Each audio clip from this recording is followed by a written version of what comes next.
This is Baywoon Sensor Studio with fast updates on the Middle East war from Lebanon's Bekaa Valley. The footage shot in Lebanon shows Israeli helicopters and Israeli troops landing in the Bekaa region of Lebanon. This is Lebanon. The Israeli army is advancing into Lebanon.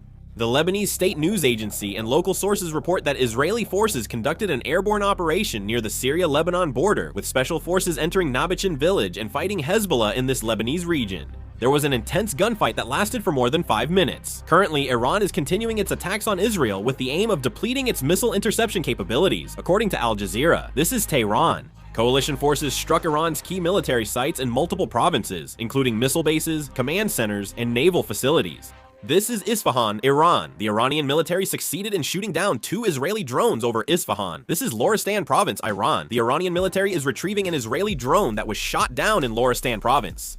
The coalition forces attacked the Khair Qarar missile base in Absard, Tehran province. This is Erbil, Iraq. An Iranian drone was detected and intercepted in the Erbil area. There was a drone attack on the US consulate in Erbil, Iraq. This is Erbil, Iraq. The Patriot missile system was activated at the US base in Harir, Erbil province. Footage was taken of American and British oil company employees withdrawing from Iraq at night in the Iraq region. This is Iraq. An Iranian drone attacked the American logistics company KBR in Iraq. This shows the destruction of Iran's Ilyushin 76 transport aircraft, C-130 transport aircraft, and Sukhoi 22 fighter bombers in the Strait of Hormuz. A ship was hit by a drone and is on fire.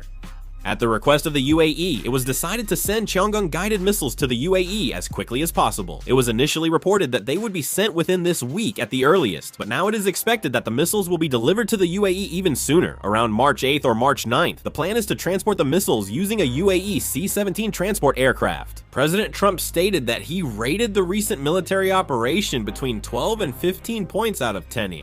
According to NBC reports, President Trump does not want a large-scale ground invasion of Iran, but he is interested in sending a small number of US troops.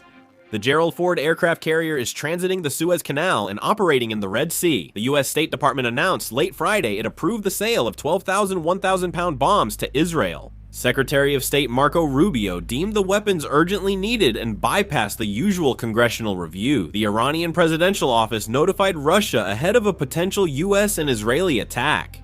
However, despite this, Russia did not help Iran, and Putin urged support for Russia's legitimate rights in response to Iran's acts of aggression. The Islamic Revolutionary Guard Corps said they would welcome US Navy ships entering the Strait of Hormuz. The Israeli military has already been negotiating with the Kurds for a year, and the Kurds' initial goal is reportedly to seize Iranian cities near the border. The force numbers 5,000 to 8,000, and Israel is reportedly planning an operation to distract the Revolutionary Guard. India has permitted Iranian naval vessels to dock at its ports.